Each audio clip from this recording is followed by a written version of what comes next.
Hello hello hello my dear students, कैसे हैं आप लोग। आई होप आप लोग बहुत अच्छे तरीके से होंगे, आपकी प्रिपरेशन बहुत अच्छी चल रही होगी। तो आज आपके सामने हूँ बहुत ही इंपॉर्टेंट चीज को डिस्कस करने के लिए, और ये उन स्टूडेंट्स के लिए इंपॉर्टेंट होने वाली है, बहुत हेल्पफुल। वैसे ये तो सब के लिए है, जो भी फिजिकल एजुकेशन के फील्ड में कोई भी एग्जाम की प्रिपरेशन कर रहा है, ये उसके लिए बहुत हेल्पफुल है। तो आप ये मत सोचना कि सर क्या कर रहे हैं, सर सिर्फ उन बच्चों को पढ़ा रहे हैं जिन बच्चों के लिए ये स्पेसिफिक है। ठीक है, ये उनके लिए नहीं है। अब देखो ये किस चीज, किस पर्सन के लिए, किस बच्चों के लिए है। ये है बेटा उन बच्चों के लिए जो किस चीज की तैयारी कर रहे हैं, जो तैयारी कर रहे हैं CU CET या CUET 2026। जो भी बीपीएड में या एमपीएड में एडमिशन लेना चाहते हैं, ये वीडियो इनके लिए बहुत हेल्पफुल है। और ये साथ उनके लिए भी हेल्पफुल है जो लोग KVS, NVS, TGT, PGT, NET, JRF, DSSB या उसके अलावा कोई भी स्टेट बोर्ड एग्जाम की प्रिपरेशन कर रहे हैं। ठीक है, ये इतने सारे इसके आगे प्रिपरेशन कर रहे हैं, तो ये उसके लिए भी हेल्पफुल है। क्यों हेल्पफुल है अब मैं बताऊंगा। क्योंकि जो हम आगे पढ़ने वाले हैं वो सिर्फ हम राइट रॉन्ग के बेसिस में पढ़ने नहीं वाले हैं। हम क्या करेंगे, इस और सब चीजों को अच्छे तरीके से पढ़ने वाले हैं। ठीक है, तो चलो हम बिना टाइम वेस्ट किए अपना लेक्चर शुरू करते हैं। और मैं अपने एक्सपीरियंस के बेसिस में आपको ये भी बताऊंगा कि ये सारे क्वेश्चंस कब रिपीट हुए हैं, कहां पर आए हैं, कब आए हैं, ये भी आपको यहां पर जानने को मिलेगा। ठीक है, तो चलिए हम शुरू करते हैं। हमारा सबसे फर्स्ट क्वेश्चन जो क्या है, communicable disease are also known as. ठीक है, कम्युनिकेबल डिजीज को और किस नाम से जाना जाता है। तो है पहला एपिडेमिक, ट्रांसफीमेबल, रोडेंट और कंटेमिनेटेड। तो सबसे पहले आप समझ लो बेटा, इसका आंसर सही तो होगा ट्रांसफरेबल। ठीक है, आंसर क्या हो गया, ट्रांसफरेबल। बट इसके साथ हम ये भी समझ लेते हैं कि एपिडेमिक और कंटेमिनेटेड का मतलब होता है, कंटेमिनेटेड का मतलब होता है गंदा।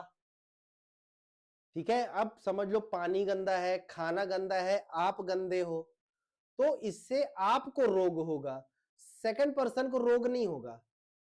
तो इसलिए कंटेमिनेशन इसका आंसर नहीं होगा। और एपिडेमिक क्या बोलते हैं, एक ऐसी कोई बीमारी या ऐसा कोई सफरिंग जिससे बहुत सारे लोग क्या कर रहे हो, सरवाइव कर रहे हो या फिर उस पे फील करते हो, उन सब चीजों को झेल रहे हो। ठीक है, तो ये क्या है, एपिडेमिक। अब हमारा नेक्स्ट क्वेश्चन क्या कहता है,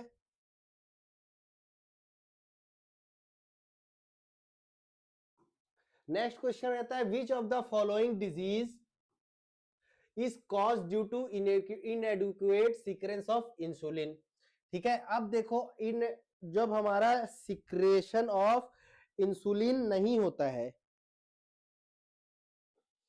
ठीक है, हमारा इनएडुकेट सिक्रेशन होता है किसका, इंसुलिन का। तो हमको कौन सा होता है, टाइप 1 डायबिटीज। ठीक है, ये कैसे हुआ, इन एडिक्वेट सिक्रेशन ऑफ इंसुलिन। ठीक है, अब क्या हुआ, सेक्रेशन बना ही नहीं, ये तो क्या हुआ, सेक्रेशन हुआ मगर कम हुआ। और टाइप 2 में क्या होता है कि सेक्रेशन हुआ ही नहीं, नो सेक्रेशन।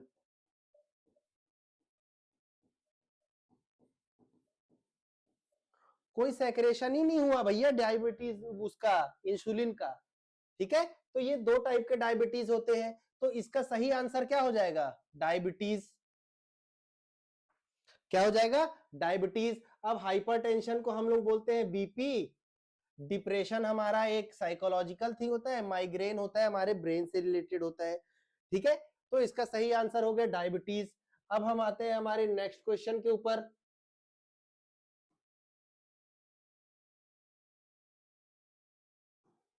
नेक्स्ट क्वेश्चन क्या कहता है, national rural health mission was launched in which year by the central government of India. ठीक है, तो नेशनल रूरल हेल्थ मिशन हमारा सेंट्रल गवर्नमेंट के द्वारा कौन से साल में चालू किया गया था? ठीक है, तो इसका आंसर क्या होगा?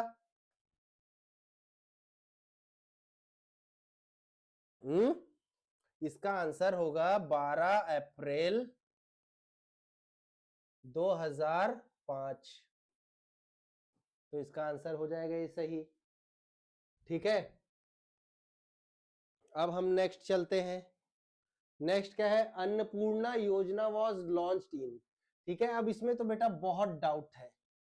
कई लोग, आप लोग अगर अपने फोन से सर्च करके देखेंगे तो उसमें अलग डेट आएगा, इस क्वेश्चन में अलग डेट है। ठीक है, तो मैं आपको बता देता हूं इसमें क्या है। इसमें आपको माना है 1999। ठीक है, बट मैं एक चीज बता दूं आपको, the Annapurna scheme was launched on 1 अप्रैल 2000। ठीक है, माना इसमें क्या है 1999, बट ये एक्चुअल में कब से हुआ, 1 अप्रैल 2000 में ये लॉन्च हुआ था। बट इसकी जो प्लानिंग है वो कब से चल रही थी, वो उसकी प्लानिंग चल रही थी 1999 से। इसलिए क्या है, इसमें माना है 1999। समझ गए? अब बेटा इसके बाद नेक्स्ट क्वेश्चन क्या आता है, NRHM, national rural health mission. National, इसका फुल फॉर्म भी याद कर लेना, national rural health mission. National rural health mission operational in which whole country with special focus on which state? How many states in which NHRM is mainly focused on? मतलब कौन कौन से ऐसे हमारे राज्य हैं, कितने ऐसे राज्य हैं जहां पर क्या होता है, NHRM का मेन फोकस है। ठीक है, तो वो कितने हैं, 18 राज्य हैं ऐसे। कहीं भी आपसे पूछे तो समझ जाना, कितने राज्य हैं, 18 राज्य हैं। नेक्स्ट क्या है, if Ramesh is suffering from malaria.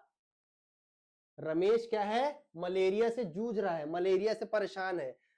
His disease is classified as blank causative disease। ठीक है, तो हम लोग को ये चीज पता है कि कौन से वायरस से, कौन से डिजीज से, कौन से प्रोटोजोआ से, कौन सी किस चीज से हमारा क्या होता है, मलेरिया होता है।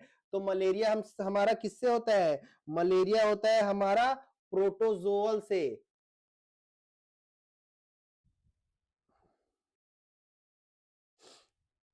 Parasite called genus Plasmodium. इससे क्या होता है, हमारा मलेरिया डिजीज हमको होता है। ठीक है, अब हम इसके बाद नेक्स्ट क्वेश्चन में आ जाते हैं, मैच द फॉलोइंग। ठीक है, तो इसमें हमको क्या करना है, इस गेम है, इस गेम के कुछ इक्विपमेंट है, हमको क्या करना है, उस गेम के इक्विपमेंट को क्या करना है, एक दूसरे से मेजर करना है। ठीक है, तो फुटबॉल का वेट कितना होता है भाई? फुटबॉल का वेट होता है 410 से लेकर के 450 ग्राम। क्रिकेट का कितना होता है? तो इसमें सबसे छोटा कौन सा बॉल है?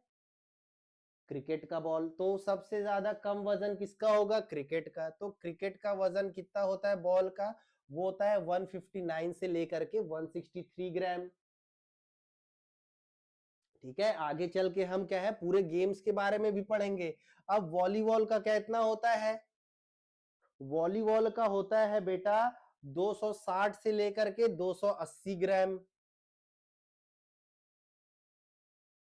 ठीक है, तो ए का क्या हो गया? 3 हो गया, बी का हो गया 1, तो हमारा ऑप्शन नंबर 3 सही हो गया। अब डी का होगा 2। हैंडबॉल का वजन कितना होता है? हैंडबॉल का वजन होता है 325 से लेकर के 375 ग्राम। और ये बेटा ऐसे वैसे सोर्सेस से नहीं है, ये मैंने आंसर निकाला है सारे रूल बुक्स देख करके, हर गेम के इंडिविजुअली रूल बुक और उसके वेबसाइट से देख करके मैंने ये आंसर निकाला है।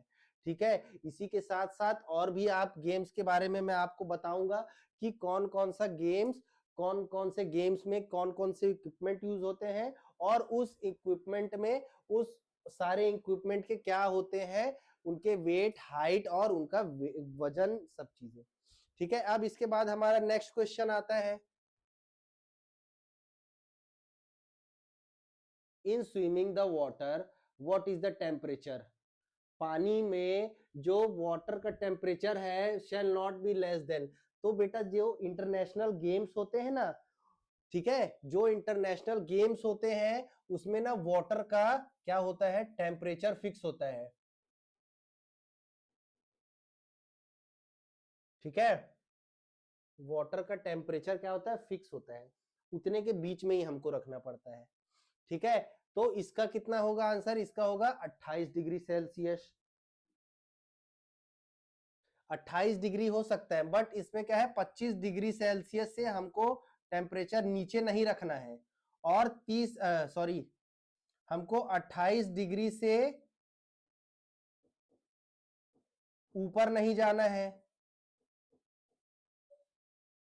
ठीक है, ये याद रखना आप, 25 डिग्री सेल्सियस इसका टेम्परेचर होना चाहिए कम, 25 से कम, 25 से ज्यादा, और 28 से ज्यादा नहीं। 25, 26, 27, 28, 28 से 29 नहीं होना चाहिए।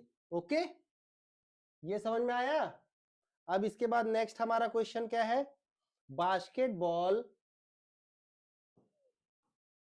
Basketball court shall have a flat hard surface free from obstruction with dimension of measured from the inner edge of boundary line।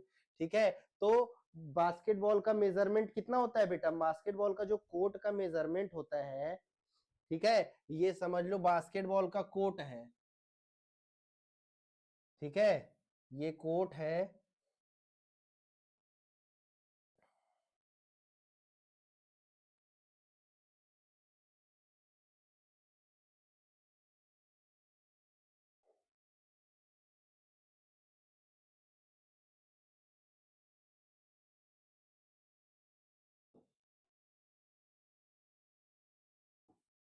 ये जो कोर्ट है इसका लेंथ और इसका विड्थ कितना होता है? तो ये होता है 28 मीटर और ये होता है 15 मीटर।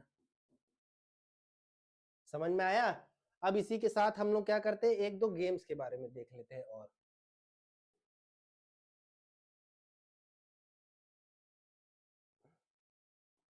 ठीक है, क्या करते हैं हम, कुछ गेम्स के बारे में और देख लेते हैं। ठीक है, तो सबसे पहले हम लोग क्या देखते हैं? सबसे पहले देखते हैं वॉलीबॉल।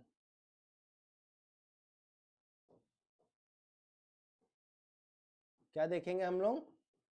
वॉलीबॉल। ठीक है, ये है आपका वॉलीबॉल का कोर्ट।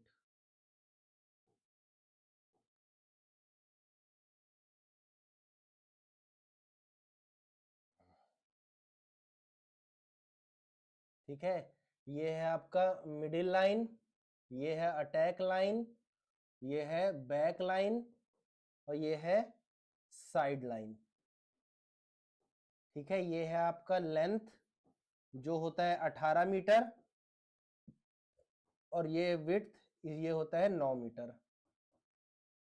ठीक है, अब आ जाते हैं कबड्डी में। कबड्डी में 2-3 ग्राउंड होते हैं। तो हम एक ग्राउंड की बात करते हैं, ये होता है 13/10।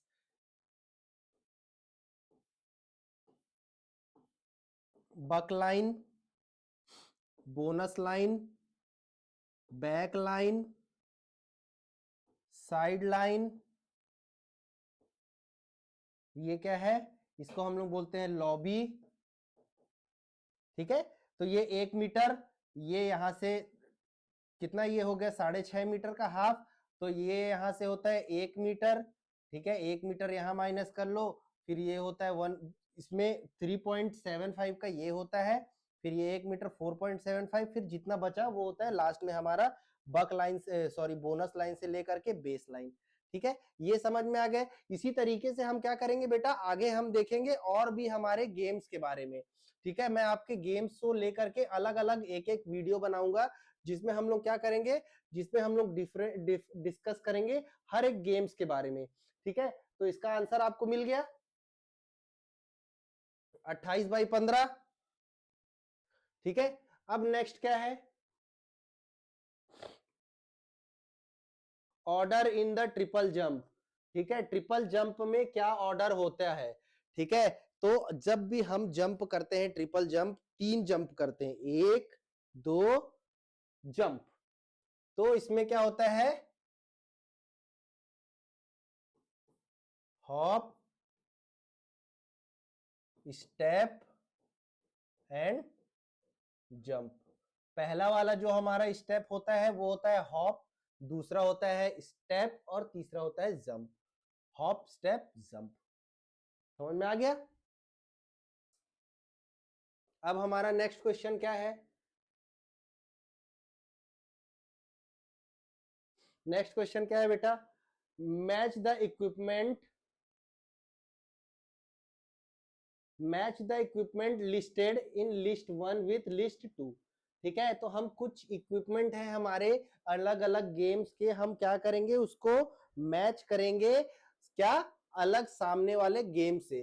तो एंटीना हमारा किस में यूज होता है, एंटीना हमारा यूज होता है वॉलीबॉल में,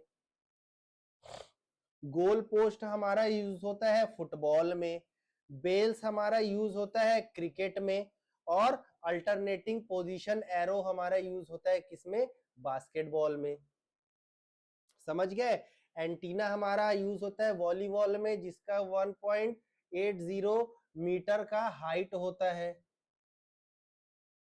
गोल पोस्ट होता है, गोल पोस्ट का हाइट बेटा आप लोग सारे लोग कमेंट करके बताओ कितना होता है।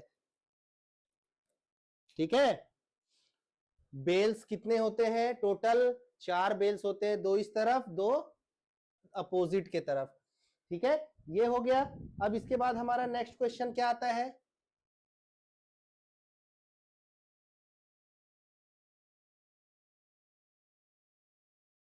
नेक्स्ट क्वेश्चन हमारा क्या कहता है, इफ सेवी indicates the number of foul committed by each player by raising the player foul marker in a manner visible both head coach in the game basketball, C is acting as what.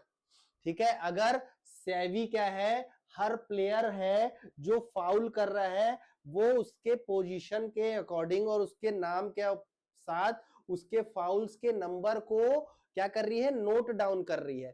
तो वो कौन से position पे बैठी हुई है, वो उस मैच की क्या है। तो आपको ये समझ में आना चाहिए कि वो क्या है, उस मैच की असिस्टेंट स्कोरर है। कौन, सेवी। जो भी पर्सन बास्केटबॉल में स्कोरिंग करता है, स्कोर को लिखता है, वो क्या होता है, असिस्टेंट स्कोरर। इसका काम होता है प्लेयर्स को फाउल करना, अगर प्लेयर ने 5 फाउल से ऊपर किया तो प्लेयर को बाहर कर देंगे। नेक्स्ट क्वेश्चन हमारा क्या कहता है, if Ranbir cover 1500 metre in swimming. ठीक है, अब हमारा क्या है, स्विमिंग में 3 चीजें होती हैं, 3 नहीं 4।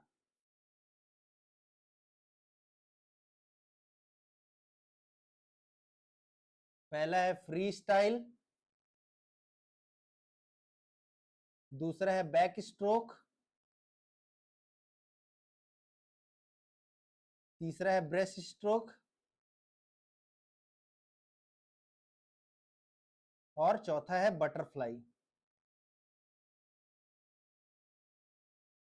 ये 4 टेक्निक है स्विमिंग के, ठीक है। क्या है ये चारों टेक्निक है स्विमिंग के। इन चारों टेक्निक में, ठीक है, जो फ्री स्टाइल होता है इसी इवेंट में सबसे ज्यादा लंबे क्या किए जाते हैं, सबसे ज्यादा लंबे इवेंट इसी में होते हैं, ठीक है। नॉर्मली क्या इतना होता है 50, 100 और बेटा कितना होता है 200, ठीक है। तो ये जो 3 इवेंट है ना, इसमें होते हैं टोटल 50, 100, 200 मीटर ही के इवेंट होते हैं स्विमिंग के। बट जब हम फ्री स्टाइल की बात करते हैं तो इसमें 50, 100, 200, 400, 800 और 1500 मीटर के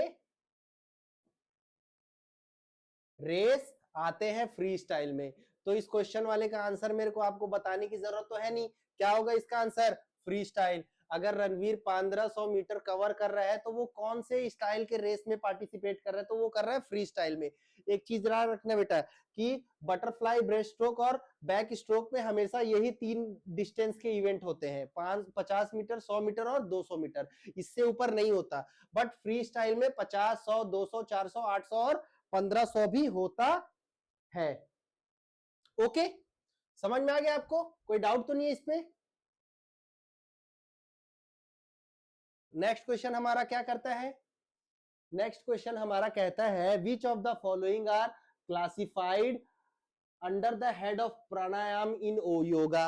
अब हमारे कितने प्राणायाम होते हैं, कितने होते हैं भाई प्राणायाम, प्राणायाम होते हैं हमारे 8,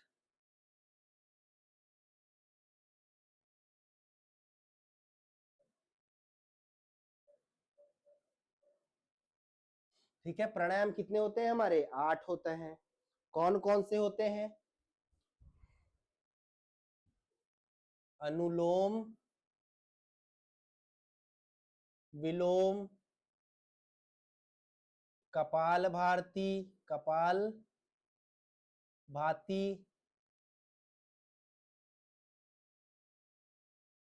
भस्त्रिका, भ्रामरी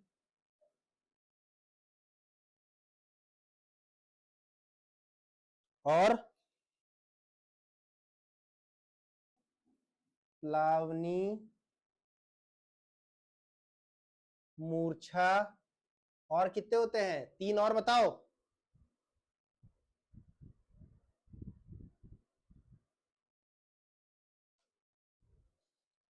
शीतली, शीतकारी और अनुलोम विलोम, भस्त्रिका, कपालभाति, भ्रामरी, प्लावनी मूर्छा, शीतली, शीतकारी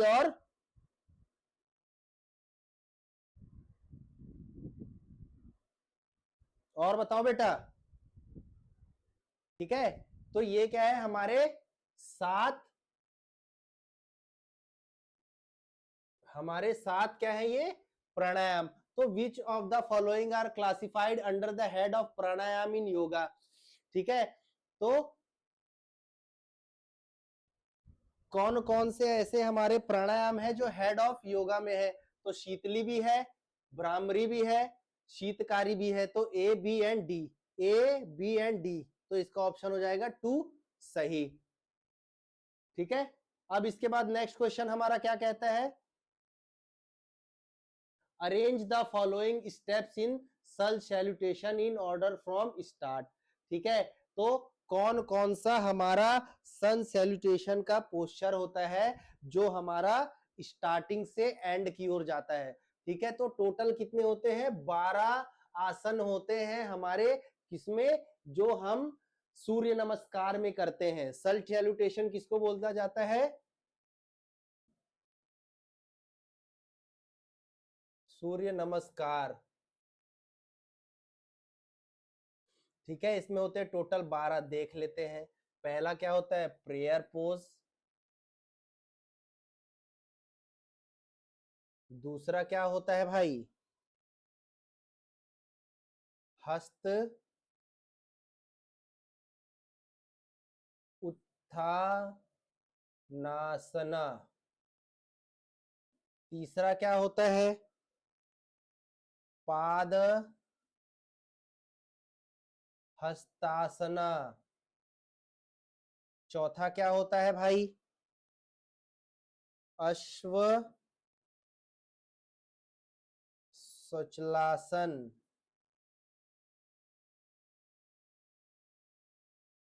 पांचवा क्या होता है भाई? दंडासन।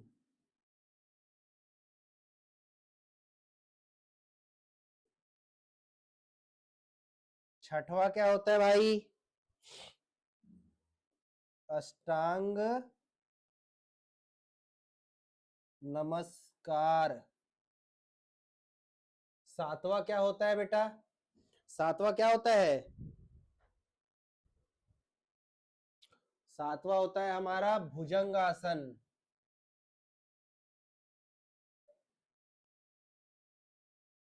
इसको हम लोग क्या बोलते हैं? Cobra pose.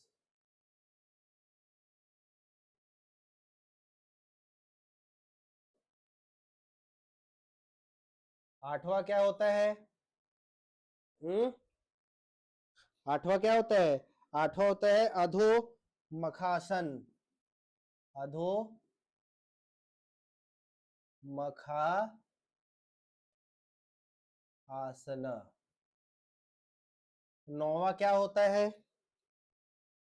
अश्व सचलासन।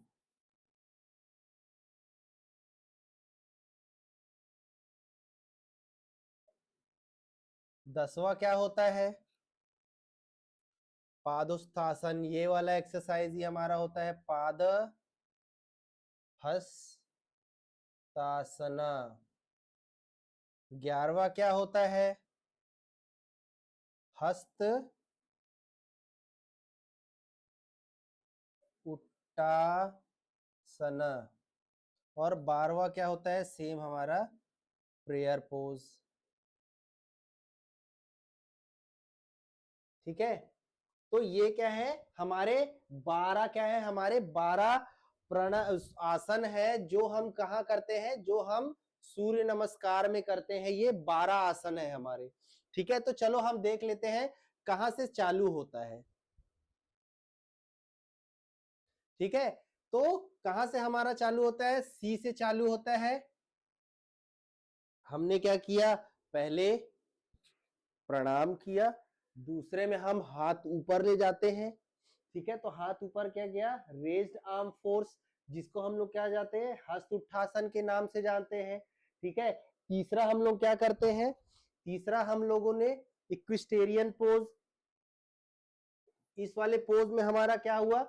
हम ऐसे हाथ लेकर करके पूरा नीचे चले गए, हाथ को जमीन से छूने की, अपने एंकल को, अपने फीट को पकड़ने की कोशिश की। ये हो गया तीसरा। चौथा क्या किया हमने? माउंटेन बनाया। जब हम माउंटेन गए तो हम आगे चले जाते हैं, हम पहाड़ जैसा बनाते हैं शेप, जस्ट लाइक माउंटेन। ठीक है, तो ये हमारा चौथा हो गया। तो CBAD इसका ऑप्शन नंबर 2 करेक्ट हो गया। अगर आपको और चीजें डाउट अच्छे तरीके से क्लियर करनी है तो मैं आपको एक चीज दिखा देता हूं। ठीक है, मैं क्या आपको दिखा देता हूं? सूर्य नमस्कार का पूरा वो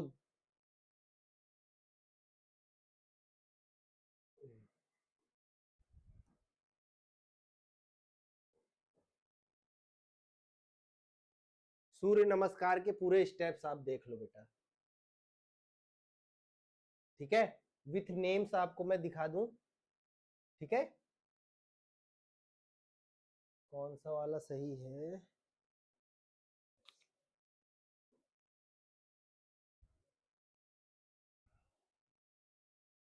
ये देखो बेटा, आपको दिख रहा होगा। ठीक है, कहां से हमने ये चालू किया? हमारा first, second, third, fourth, fifth, six, 7, 8, 9, 10, 11, 12। ये हमारे पूरे 12, क्या है ये 12 हमारे पूरे सूर्य नमस्कार के अलग अलग पोज है। ठीक है, पहला हमने क्या किया, प्रणामासन, प्रेयर पोज। दूसरा हमारा क्या है, हस्त उद्धासन। तीसरा है पाद हस्तासन। चौथा है हमारा अश्व सचलासन। चौथा है हमारा, फिर उसके बाद है चतुरंगा दंडासन। फिर छठवा है हमारा अष्ट नमस्कार। सातवां है भुजंगासन। आठवां है अधोमुख शवासन। नौवां है हमारा अश्व सचलासन। 10वां है हमारा पाद हस्तासन। 11वां है हमारा अष्ट हस्ता उष्ठासन। 12वां है हमारा परमानासन, प्रणाम आसन, जो हमारा फर्स्ट था। ठीक है, जो फर्स्ट था, जो सेकंड था, जो फोर्थ था, जो फिफ्थ था, जो सिक्स्थ था। ठीक है, ये हमारे 12 सूर्य नमस्कार के आसन हैं, जिनको हम क्या करते हैं, इसको हम पूरे अच्छे तरीके से, बेटा आप एक चीज इसको याद कर लेना कि कौन कौन से नंबर पे कौन कौन से आसन थे। ठीक है, भूलना नहीं है, अच्छे तरीके से याद कर लेना, कोई प्रॉब्लम नहीं होनी चाहिए बेटा एग्जाम में। ये हो गया हमारा, इसका आंसर क्या था, इसका आंसर था हमारा बी।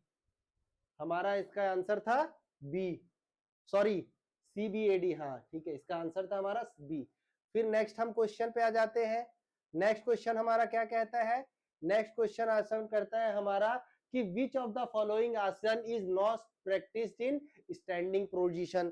तो कौन सा हमारा ऐसा आसन है जिसको हम खड़े खड़े नहीं कर सकते। तो त्रिकोण आसन को भी हम खड़े खड़े करते हैं, ताड़ासन को भी खड़े खड़े करते हैं, और उसके साथ हम किस चीज को, विक्रासन को भी हम खड़े खड़े करते हैं। तो इसका आंसर सही क्या होगा, सलभासन। सलभासन को हम खड़े खड़े नहीं, बैठ करके हम करते हैं। ठीक है, नेक्स्ट क्या है हमारा answer, what is the meaning of word bhramari in bhramar pranayama. ठीक है, तो भ्रामरी इन भ्रामर प्राणायाम क्या होगा, भ्रामरी मतलब होता है कि मधुमक्खी के जैसे आवाज करना। अब मैं क्या किया, मैंने ये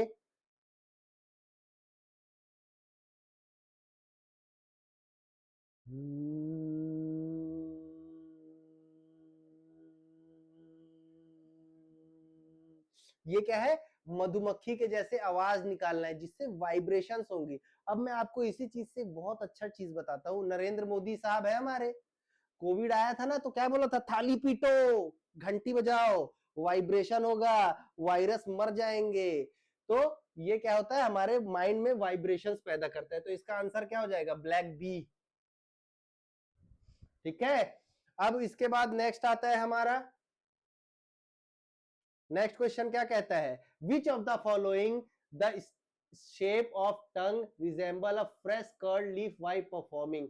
ठीक है, तो कौन सा हमारा ऐसा आसन है, कौन सा हमारा ऐसा प्राणायाम है जिसमें क्या होता है, हमारा fresh curd leaf while performing, हमारा टंग क्या हो जाता है, मोड़ लेते हैं हम, हमारा टंग को हम क्या करते हैं, मोड़ लेते हैं। तो ये है हमारा शीतली। इसमें क्या करते हैं हम, अपने को जीभ को, देखो बेटा हम जीभ को क्या कर रहे हैं,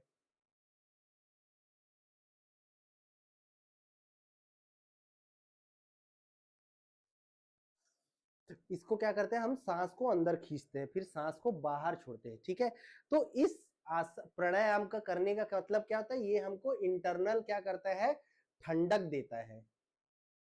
ओके, कोई डाउट तो नहीं। अब इसी के साथ होता है एक शीतकारी, इसका आंसर तो हो गया शीतली।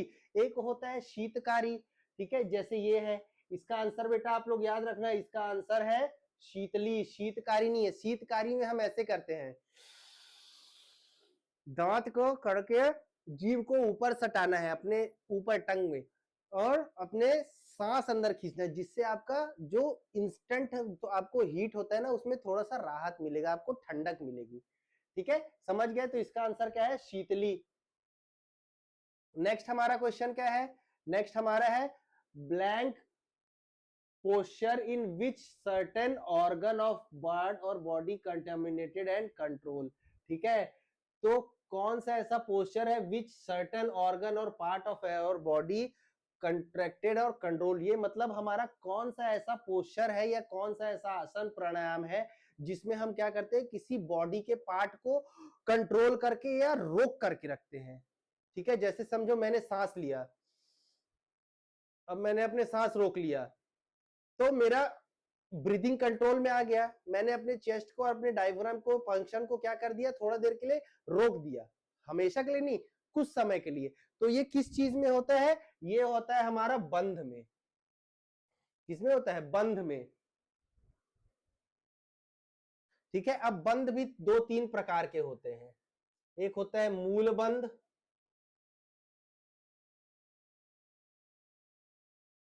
ठीक है, और क्या होता है, उद्यायनी बंधक, उद्यान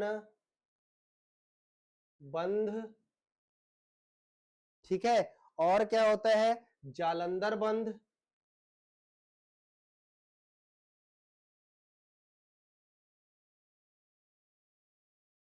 और क्या होता है, ये तीन टाइप के ही बंद होते हैं। मूल मतलब हमारा पेल्विक, मूल मतलब क्या होता है, मूल मतलब होता है हमारा पेल्विक। हमारा पेल्विक को हमको कैसे, सांस रोक करके हमने सांस रोक लिया, ठीक है, ये हमारा मूल बंद। अब उद्यान बंद क्या होता है, उद्यान बंद होता है एब्डोमिनल एक्सेल। हमने सांस रोक करके या सांस छोड़ करके अपने एब्डोमिनल को लॉक कर लिया।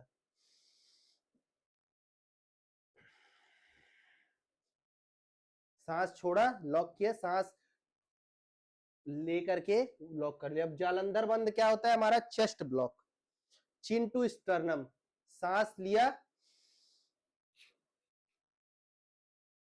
अपने चिन को अपने स्टर्नम से सटाया और ब्लॉक कर लिया। ये होते हैं तीन प्रकार के बंद।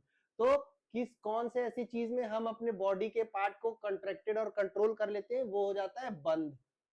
ठीक है, अब नेक्स्ट क्वेश्चन क्या हमारा कहता है, व्हाट डज द वर्ड भाती मीन्स इन कपाल भाती।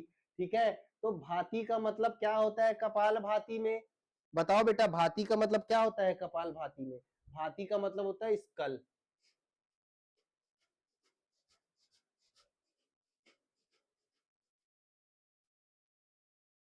ये हम क्या है, कपाल भाती का, इसमें भाती का मतलब होता है स्कल। ठीक है, नेक्स्ट क्वेश्चन क्या हमारा है, अब नेक्स्ट क्वेश्चन भी बहुत इंपॉर्टेंट है, ये आपके स्पोर्ट्स इंजरी से रिलेटेड है। ठीक है, अब इसमें इंजरी में फ्रैक्चर होता है एक, जिसमें हमारा बोन में ही इंजरी होता है, फ्रैक्चर आपके मसल्स में नहीं होगा। ठीक है, किसमें इंजरी होता है, ये आपके बोन में इंजरी होता है।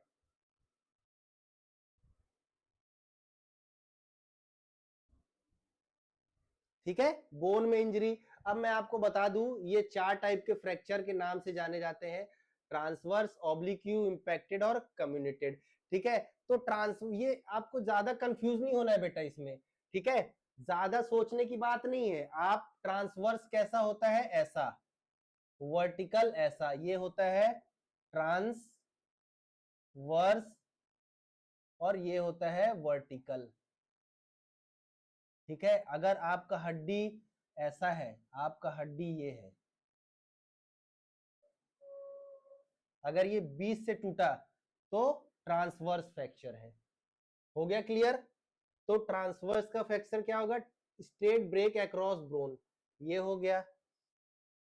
अब दूसरा क्या होता है, दूसरा होता है हमारा ऑब्लिक्यू। ऑब्लिक्यू का मतलब क्या होता है, डायगोनल। अगर ये हमारा हड्डी है, ठीक है, ये डायगोनली टूट गया, यहां से टूटा इधर से और इस तरफ से टूटा ऐसे, तो ये क्या हो जाएगा, हमारा ऑब्लिक्यू फ्रैक्चर। अब इम्पैक्ट का मतलब क्या होता है, इम्पैक्ट का मतलब होता है एक दूसरे से जुड़ जाना। क्या होता है इसका मतलब, जुड़ जाना। इम्पैक्ट कर लिया मैंने, कि तुम्हारा इम्पैक्ट मेरे साथ कैसा हुआ, मेरा इम्पैक्ट आपके साथ कैसा हुआ, तो ये क्या हुआ, हम दोनों एक दूसरे से जुड़ गए। ठीक है, तो इसका मतलब क्या होता है, जुड़ जाना। तो और कम्युनिटेड का मतलब क्या होता है, जब आपकी लकड़ी अड्डी क्या हो जाती है, चूर हो जाती है टूट टूट करके।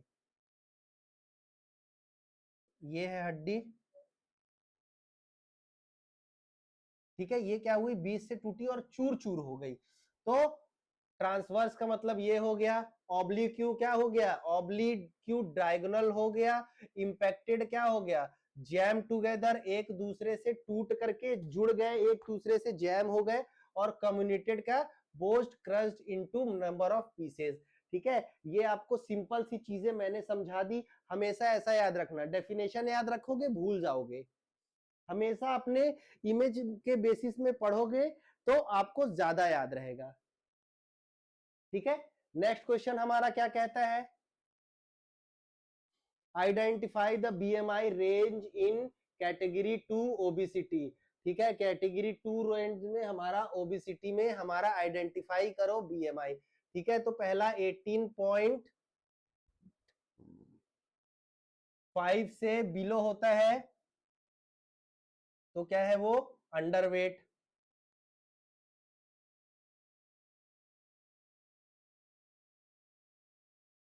18.5 से 18.5 से लेकर के कितना 24.9 तक जाता है तो वो हमारा होता है आइडियल वेट।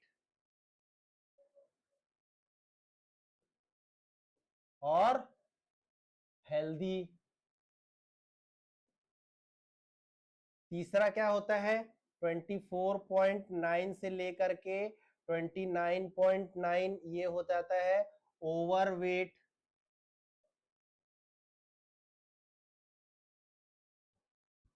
ठीक है, ओवरवेट हो गया। फिर 24 हमारा आता है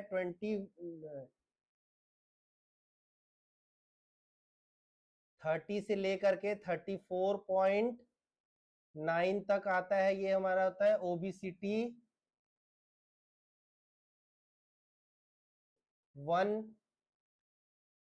पांचवा क्या होता है हमारा 35 से लेकर के ऊपर ओवर, ये हो जाता है ओबेसिटी 2। तो इसका सही आंसर क्या हो जाएगा 35 से लेकर के 39.9। समझ में आया। अब इसके बाद हमारा अगला क्वेश्चन क्या है बेटा, विच of the following substance fall under the category of stimulants. ठीक है, तो अब ये समझो स्टिमुलेंट्स होते क्या है। ठीक है बेटा, स्टिमुलेंट्स ऐसे ड्रग्स होते हैं जो हमारे नर्वस सिस्टम को स्टिमुलेट कर देते हैं, नर्वस सिस्टम को तेज कर देते हैं। ठीक है, तो ऐसे ड्रग्स क्या होते हैं, ऐसे ड्रग्स क्या होते हैं, एम्फेटामाइंस, क्रेटी, कैफीन और एफिनेफ्रिन। तो एम्फेटामाइंस इसका आंसर हो जाएगा। ठीक है, कैफीन भी करता है और एफेड्रिन भी करता है, एम्फेटामाइंस, कैफीन और एफेड्राइन। ठीक है, तो B C and D, B C and D ये क्या करते हैं, हमारे तीनों हमारे ब्रेन को बूस्ट कर देते हैं। ठीक है, ये तीनों हमारे ब्रेन को बूस्ट कर देता है। ठीक है, समझ गए।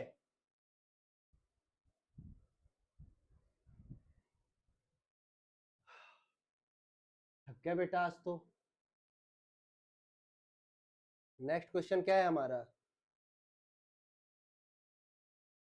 Harry was playing in courtyard while kicking a football, stretching or tearing of his ligament took place, identify the name of Harry injury। ठीक है, अगर हैरी को वो फुटबॉल खेल रहा था, अगर उसके किस में आगे इंजरी, लिगामेंट में आ गया, तो लिगामेंट को हम लोग क्या बोलते हैं, लिगामेंट इंजरी को हम लोग बोलते हैं स्प्रेन। ठीक है, स्प्रेन क्या होता है, लिगामेंट इंजरी।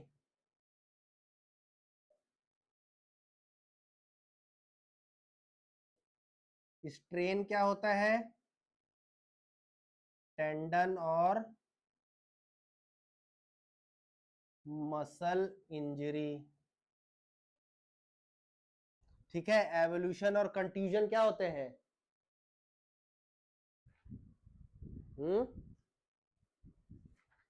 बताओ बेटा। इसका आंसर मुझे आप कमेंट में लिख करके दो कि कंट्यूजन और एवल्शन क्या होता है। ठीक है, तो इसका आंसर क्या हो जाएगा, sprain. Which of following is not the role of sports to address social issue and promote social justice? ठीक है, हमेशा आप ध्यान देना इस वर्ड को। अगर इस हर क्वेश्चन में नॉट आ गया तो आपको हमेशा ध्यान देना है कि क्या इसका मतलब है। इसका मतलब ये है कि क्या which of the following is not the role of sports to address social issue and promote social justice. कौन सा ऐसा रोल है स्पोर्ट्स का जो सोशल इश्यूज को और सोशल जस्टिस को प्रमोट नहीं करता है। तो क्या होगा बेटा इसका आंसर बताओ। Promote discrimination, equality and poverty को हमारा स्पोर्ट्स जस्टिस और इशू को प्रमोट नहीं करता है। कॉमन ग्राउंड सबको दे देता है खेलने के लिए, celebrate and value and tradition भी करते हैं, प्रमोट ग्रुप हार्मोनी भी बढ़ता है हमारा स्पोर्ट से। बस क्या होता है, हमारा डिस्क्रिमिनेशन, इक्वालिटी, पॉवर्टी को हम सपोर्ट नहीं करते हैं।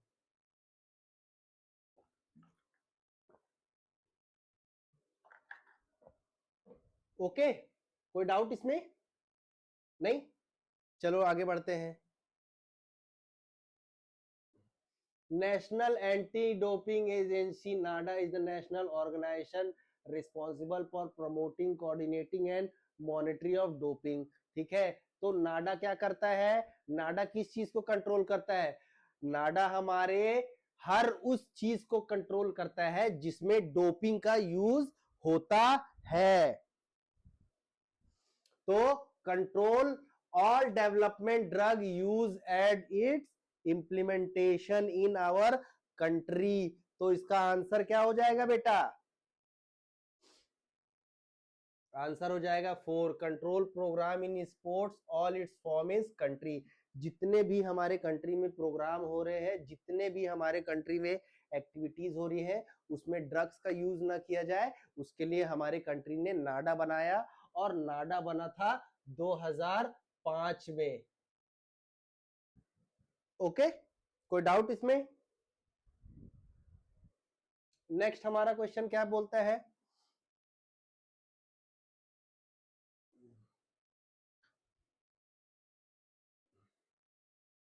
सीक्वेंस बैठाओ कि कौन कौन से हमारे जो पढ़ाई है वो कितने कितने साल के, कब कब मैक्सिमम टू मिनिमम, किस में ज्यादा समय लगता है, किस में कम समय लगता है।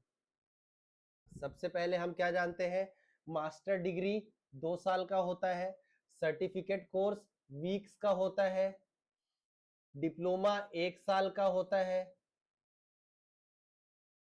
बैचलर 3 इयर्स के होते हैं। अब आप बेटा मैक्सिमम से मिनिमम कर लो, DACB। ठीक है, DACB, ये हो गया आंसर। इसमें कोई डाउट नहीं? डाउट है? आगे बढ़े।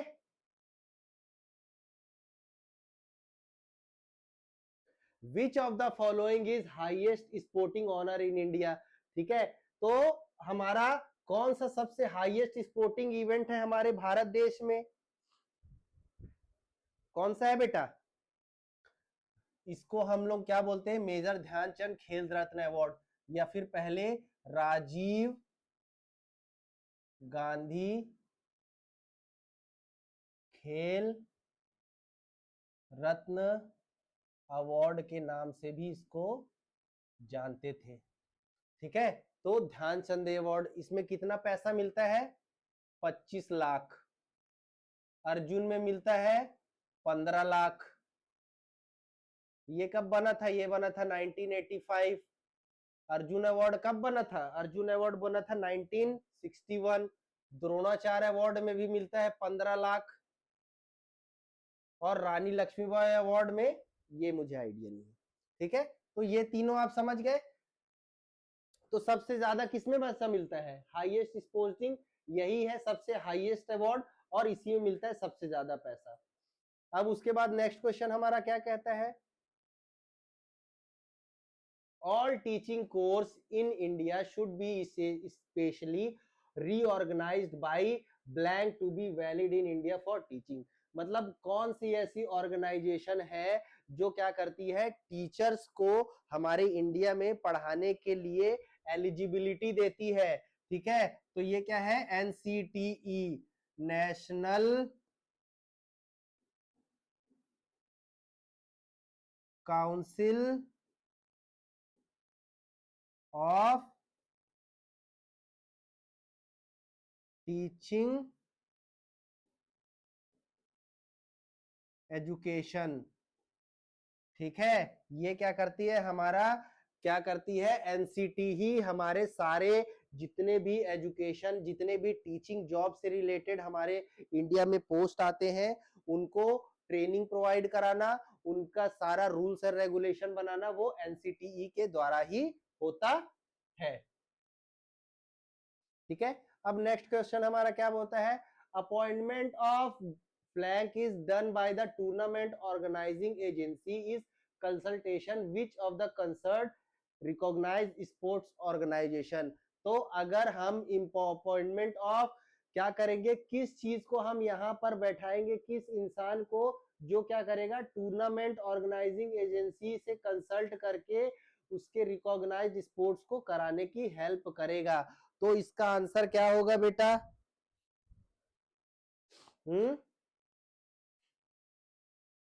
बताओ। इसका होगा स्पोर्ट्स अंपायर। अंपायर क्या करेगा, हर गेम के हर चीज को कंट्रोल करता है। थर्ड अंपायर होता है, फोर्थ अंपायर होता है, और भी अंपायर्स होते हैं हर गेम में। ठीक है, नेक्स्ट हमारा क्या क्वेश्चन है,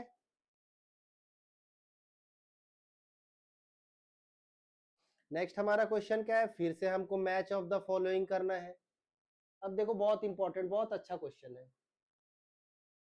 personality, aggression, psychological attribute, characteristics etcetera, इनको हमको क्या करना है। अब देखो, एक है hostile aggression, instrumental aggression. Aggression क्या है, हमारा एक बिहेवियर है जो हमको अपने गोल के तरफ अट्रैक्ट करता है। अब उसके गोल को अट्रैक्ट तो कर रहा है, अब उसके लिए दो रास्ते होते हैं, एक होता है हॉस्टाइल और दूसरा होता है इंस्ट्रूमेंटल।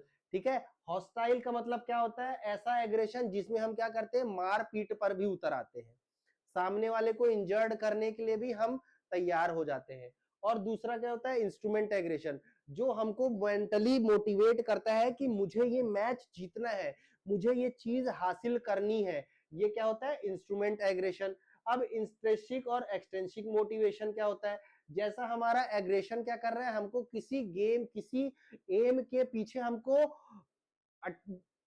जीतने के लिए हमको एग्रेशन कर रहा है, एक सिचुएशन पैदा कर रहा है। वैसे ही मोटिवेशन क्या होता है, हमारे ड्राइव को बढ़ा रहा है। ठीक है, ड्राइव को क्या बढ़ा रहा है, हमारी उत्तेजना को बढ़ा रहा है कि अरे यार जीतेंगे नहीं तो यार कैसे इज्जत नहीं बनेगा, लोग हमको पूछेंगे नहीं, हमको लोग इज्जत देंगे नहीं, कितना बदनामी हो जाएगा।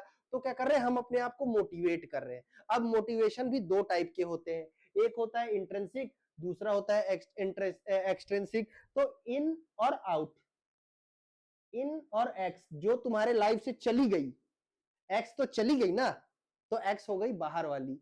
अब इन इन जो अभी अंदर है, तो इंट्रिंसिक मोटिवेशन क्या होता है, जो आपके अंदर से आ रहा है, नहीं यार जीतेंगे, सेल्फ रिस्पेक्ट बढ़ेगा, सेल्फ कॉन्फिडेंस बढ़ेगा, सेल्फ स्टीम रेज्ड होगा।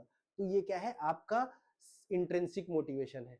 एक्सट्रिंसिक मोटिवेशन क्या है, पब्लिक चिल्ला रही है, विराट विराट, सचिन सचिन, रोनाल्डो, मेसी, अनिमेश, यू आई, जो भी चिल्ला रही है, आपको बाहर से मोटिवेशन आ रहा है।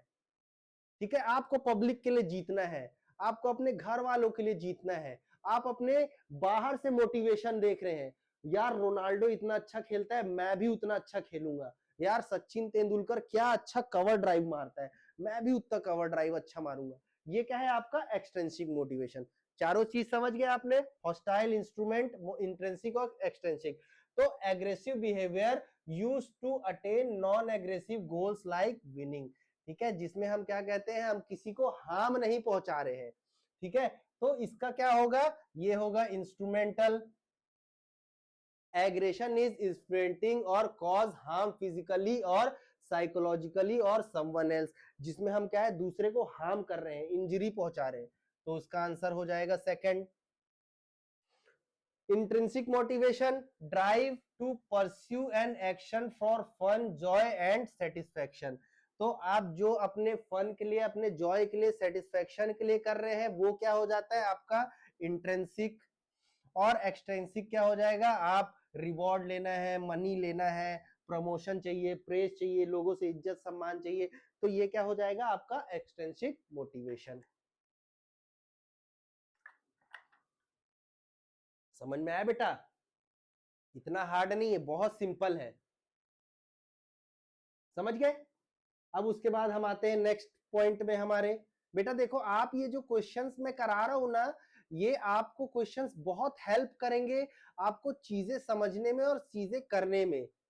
ठीक है, match the following facilitation approach of motivation technique. ठीक है, मोटिवेशन टेक्निक को हमको मैच करना है। ठीक है, देखो क्या क्या मोटिवेशन टेक्निक्स होते हैं जो हम गेम में और रियल लाइफ में यूज करते हैं। पहला है इंसेंटिव एंड रिवॉर्ड। इंसेंटिव हम क्या दे रहे हैं, सामने वाला कोई अच्छा काम कर रहा है उसको गिफ्ट दे रहे हैं, उसको कोई रिवॉर्ड दे रहे हैं। हाँ, तुमने अच्छा काम किया, ये लो बेटा पैसा, तुमने अच्छा काम किया, ये लो बेटा प्राइज। ये हो गया इंसेंटिव और रिवॉर्ड। परफॉर्मेंस अप्रेजल दे देते हैं, कोई अच्छा काम कर रहे हैं, हमने उसका परफॉर्मेंस अप्रेजल देके उसको किसी दूसरे पोस्ट में डाल दिया। ठीक है, समझ लो पहले वेटर था, फिर मुझे मैनेजर बना दिया। क्वालिटी सपोर्ट एंड फैसिलिटेशन, हम क्या कर रहे हैं, उसको क्वालिटी दे रहे हैं, उसको सपोर्ट दे रहे हैं, नई नई फैसिलिटीज दे रहे हैं कि वो और अच्छा करे आगे चल के। ठीक है, नेक्स्ट क्या है, वैलेंस एंड रिवॉर्ड। वैलेंस और रिवॉर्ड का मतलब क्या होता है, वैलेंस और रिवॉर्ड का मतलब होता है कि उसको भी हम इज्जत और सत्कार दे रहे हैं, बट हम उसको क्या कर रहे हैं, पैसे के मामले में नहीं दे रहे हैं, हम उसको सम्मान दे रहे हैं, अवार्ड नहीं दे रहे हैं, रिवॉर्ड दे रहे हैं। यस बेटा तुमने बहुत अच्छा किया, बहुत शाबाश, अगले बार इससे और अच्छा करना। ठीक है, तो ये समझ में आया। तो an approach that drive towards action to maintain work efficiently, motivational force athlete to pursue sports with consistency and continue। तो हमने सबसे पहला क्या किया, हमारा इसका आंसर हो जाएगा ये, बी का आंसर हो जाएगा 4। an approach that motivate the driving force for any desired behavior to be recognized and praised for current and past endeavors by encouraging them to plan their direction and action। बताया ना मैंने, हम उसको क्या किए, past और current basis पे उसको आगे बढ़ा दिए, तो क्या हो गया, उसको परफॉर्मेंस अप्रेजल मिल गया। ठीक है, थर्ड क्या होगा, थर्ड का होगा फर्स्ट। अब कैसे होगा, क्वालिटी सपोर्ट फैसिलिटी दे दिए, an approach that motivates the action is influenced by the amount of facility बढ़ा दिए made available for athlete, quality support high standard दे दिए उनको। ठीक है, इसका आंसर हो गया। अब फोर्थ का क्या हो जाएगा, थर्ड। कोई doubt? Valence and reward, an approach that takes care of choice of athlete by awarding them what is desired or expected by the individual so that they can value that reward। जिस चीज के लिए तुमको खिलाया जा रहा है बेटा, वो चीज तुमको करना है, तभी तुमको उस चीज का कदर होगा। ठीक है, तो इसका आंसर मिल गया। अब इसका आंसर क्या है, इसका आंसर है ए का 3, बी का 4, ए का 3, बी का 4,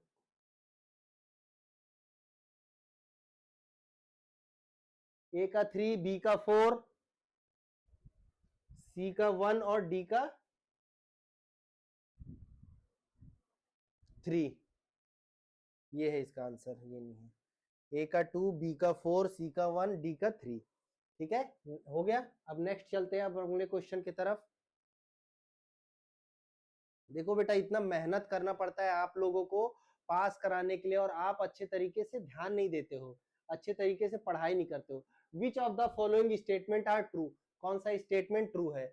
outdoor sports are proud legacy of Australian culture, yoga is proud legacy of India, martial art is proud legacy of Germany, gymnastic is proud legacy of Rome.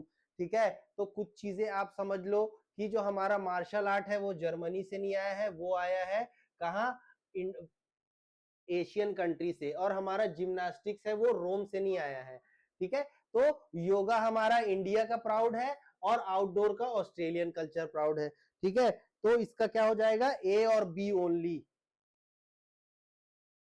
ठीक है, जो हमारा जिम्नास्टिक्स है वो आया है कहां से, जर्मनी से नहीं आया है वो, हाँ जिम्नास्टिक्स आया है जर्मनी से और मार्शल आर्ट्स आया है चाइना से। Okay,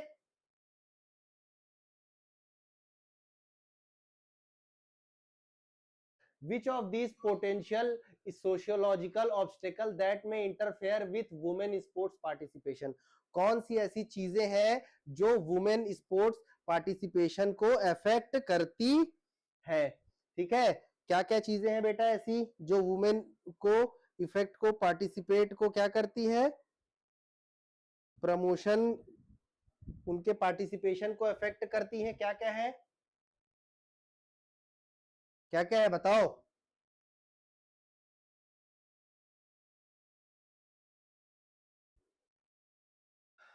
lack of parent support, माँ बाप सपोर्ट नहीं करते, मिसबिहेवियर और हैरासमेंट होता है, मेल डोमिनेट करते हैं, यस ऑलवेज डोमिनेट करते हैं, लड़के तो चाहते ही हैं कि लड़कियां ना खेलें। ठीक है, तो ये तीनों का है इसके आंसर। आज भी उनको उतना ही इक्वालिटी है, चाहे वो इंफ्रास्ट्रक्चर में हो चाहे वो किसी भी चीज में हो। ठीक है, ओके, नेक्स्ट हमारा क्या है बेटा,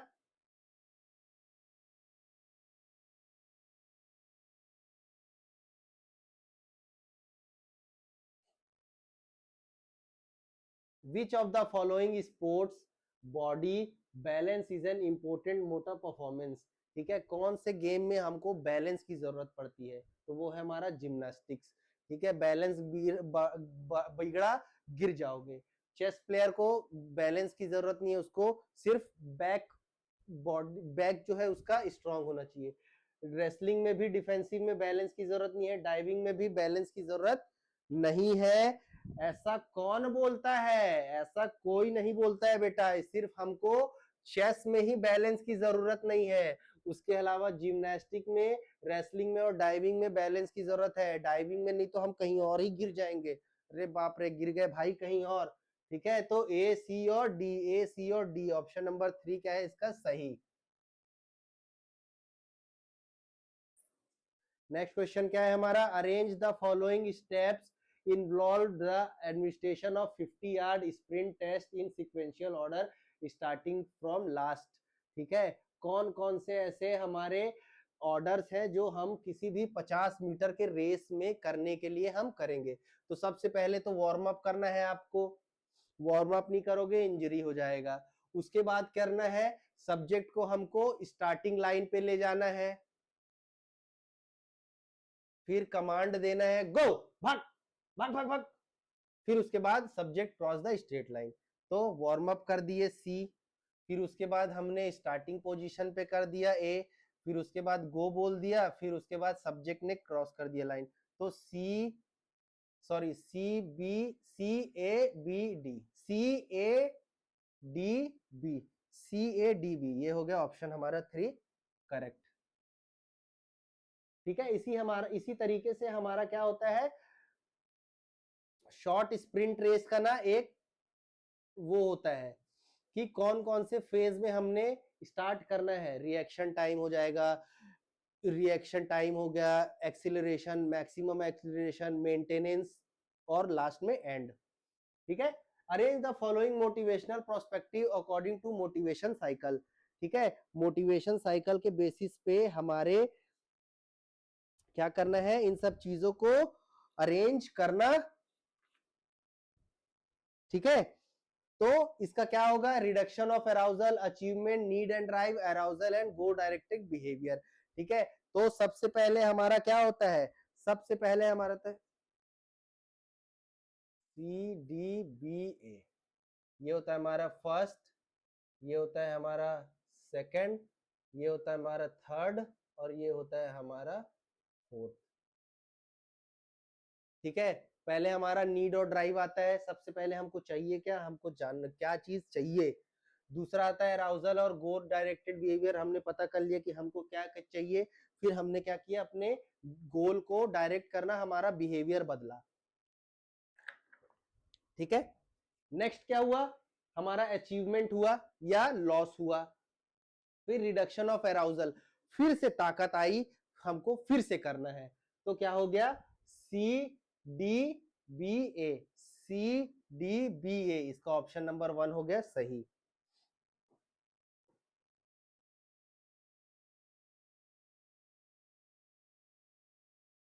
arrange the following sports injuries starting from head to toe. ठीक है, सर से पैर तक के हमारे जितने भी स्पोर्ट्स इंजरी है उसको करना है। ठीक है, तो हमारा सर क्या होता है, हमारा सर कहां से चालू होता है, ऊपर से चालू होगा, तो इसका क्या क्या होगा, क्रेनियम कहां होता है, हेड में होता है, क्रेनियल बोन। तो सबसे पहला तो हमारा आ गया क्रेनियल, तो ये हो गया पहला। क्रेनियल के बाद क्या होता है, ह्यूमरस कहां होता है, टीबिया कहां होता है, टीबिया होता है हमारे पैर में। ठीक है, टीबिया कहां होता है, टीबिया होता है हमारे पैर में। तो और ह्यूमरस कहां है, ह्यूमरस हमारा ये वाला है, हड्डी। तो ये हो गया सेकंड, फिर हमारा ये हो गया थर्ड, ये हो गया फोर्थ। ग्रोइन मसल हमारे लेग्स के बीच में होता है, हमारा जो ये वाला हिस्सा है यहाँ पे होता है हमारा ग्रोइन मसल। ठीक है, मिल गया इसका आंसर, 1 2 3 4, DCAB, DCAB कहाँ है, DCBA, sorry DCBA, DCBA, option number 1 हो गया सही। हमेशा बेटा एक चीज ध्यान देना, हमेशा एक चीज समझना कि आपको हमेशा अपने आप को क्वेश्चन से जोड़ करके रखना है। अगर आप क्वेश्चन से अपने आप को जोड़ेंगे नहीं ना, तो आप हर चीज बेटा गलत कर दोगे। ठीक है, ये वाला क्वेश्चन हम इग्नोर करेंगे, ये वाले क्वेश्चन को आप लोग सॉल्व कर लेना।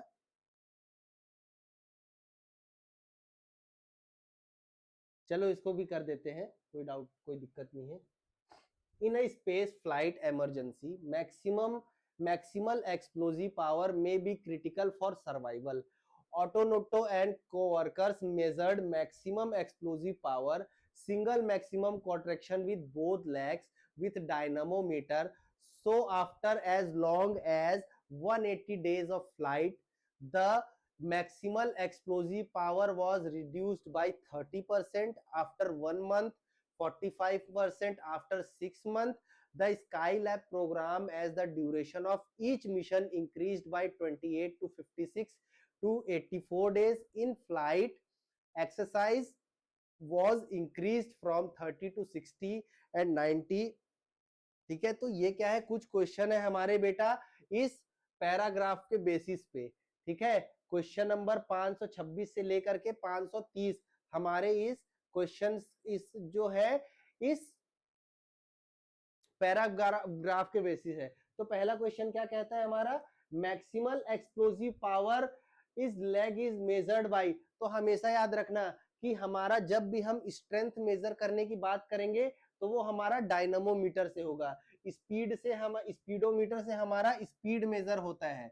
ठीक है, डायनामोमीटर से हमारा क्या मेजर होता है, स्ट्रेंथ।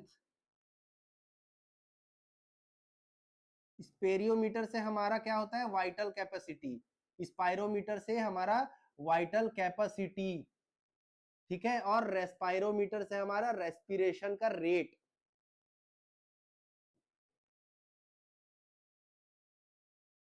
ये सारों हमारे चारों बेटा क्या है, इन सब चीजों से मेजर होते हैं। जो चीजें मेरे को समझ में आएगी वो मैं चीजें आपको बता दूंगा।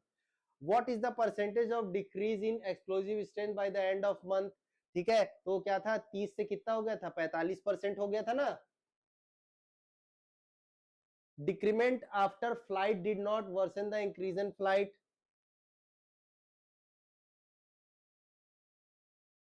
ये भी छोड़ो,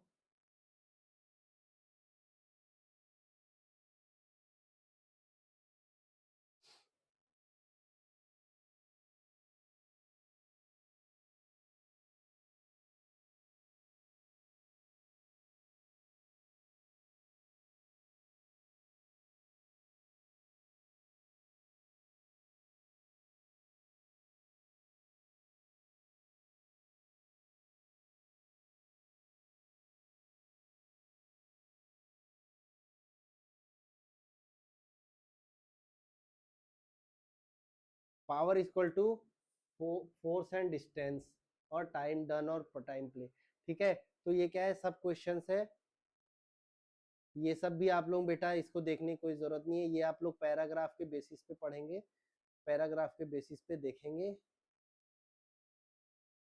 ठीक है, इसी के साथ हमारे आज के 40 क्वेश्चंस कंप्लीट हो जाते हैं। CUCET के आज मैंने आपको कितने क्वेश्चन पढ़ाए, मैंने आज आपको पढ़ाए हैं 40 क्वेश्चंस। ठीक है, ये सिर्फ 40 क्वेश्चन नहीं है बेटा, ये आपके करीब 60 क्वेश्चंस के बराबर है। ठीक है, क्यों? क्योंकि मैंने आपको इन सारे क्वेश्चंस में क्या कर दिया था, इस सारे क्वेश्चन में मैंने इसके जो ऑब्जेक्टिव्स थे उसको भी मैंने डिस्कस किया। ठीक है, तो आप अच्छे तरीके से प्रिपेयर करो बेटा, अच्छे तरीके से सारी चीजों को लेकर के चलो, अच्छे तरीके से, आपको कोई डाउट नहीं होना चाहिए, कोई भी डाउट है कमेंट करो, मैं आपका डाउट क्लियर करूंगा। ठीक है, चलो ठीक है, तब तक के लिए आप लोग अच्छे तरीके से पढ़ाई करिए, अच्छे तरीके से तैयारी करिए। ठीक है, अगले लेक्चर में मिलते हैं इसके बाद अगले क्वेश्चंस के साथ। ठीक है बेटा, तब तक के लिए ऑल द बेस्ट।